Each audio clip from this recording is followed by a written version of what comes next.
Hello mga mare, wala nagtatanong pero ito na nga at tapos na nga ang aking schedule nga ulit ng aking anti-rabies vaccine. At pagkatapos ko nga sa ospital ito nga dumiretso na nga ako ng Food Lion kasi naisipan ko ang bilhan nga ng ice cream nga si Ellie. Ay syempre ito na nga Ben & Jerry's. Pagka uwi ko nga inaaya ko na nga si Ellie na mag-walking na nga ako at tuwan-tuwa naman siya. Ay eri nga mga mare ko, naisipan ko nga kayong idaan kung saan nga ba nangyari nga yung dog attack nga sa amin nga ni Ellie. Ay B, sa tapat lang ng bahay namin to. Hindi na nga rin talaga ako dumaan nga dito kahit nga walking mga mare ko ay ngayon na lang. Ay nakita nyo yung parang puting sasakyan nga na yun o yung parang van, ayun dun B. Yung katabing bahay nun. Ay tingnan nyo nga ang kinilos ni Ellie mga mare ko, ikala mo nga siyang natakot. Oh. Ay ang sabi ko nga kay Ellie, huwag siyang mag-alala, basta ako nga kasama niya at si Papa Boss niya ay talagang ligtas na ligtas siya. At huwag nga din ka ako siyang mag-alala at hindi na nga kami dadaan nga doon. At para maalis nga ang takot ni Ellie dahil nga red lights naman, ayan nga at pinakain ko nga siya, binigan ko nga ng treats.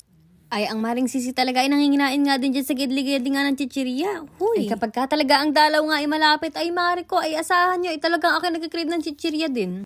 At nandito na nga kami ni Ellie mga mare ko at ayan at walking na nga siya dyan. Sa mga lakaran nga dito mga mare ko nakakatuwa nga ay madalas mo talaga makikita nga yung ganyan. Ay kapag ka nga napupo nga ang alaga mo ay meron na nga silang tapunan nga dyan ng kanilang pupo. At karaniwan nga mga mare ko ay libre na nga din ang plastic. Pagka uwi nga namin na bahay mga mare ko ay ang daming nga kalaro ni Ellie sumalubong nga sa kanya.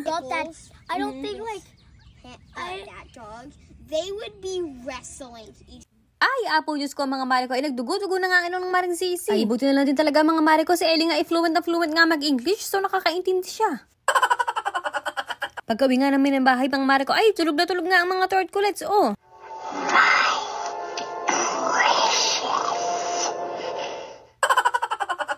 Ay, mga mare ko, ay maibang nga tayo. Ayan o, nag-harvest na nga ako ulit nga dito ng aking mga blueberries. Dahil may mga ilang piraso na nga ang hinog. Alam nyo ba na kapag kataglamig na nga dito, ay mamamatay nga yung halaman ko nga na yan. At sa spring mga mare ko, ayan, mabubuhay nga siya ulit. At ayan na nga, ngayon nga, ayan o, may mga bunga-bunga na nga. Ako nga din talaga mga mare ko, ay natutuwa na nga sa nangyari na nga dito nga sa aking backyard. Ay, ang laki na din talaga ng progress nga natin dito. At ayan o, natutuwa nga ako pagka nakikita ko yung mga tanim kong ganyan, ay namumulaklak nga yung mga rose. At syempre, ayan, hindi nga pwedeng mawala ang mga chicharong bulaklak nga ng tortculets.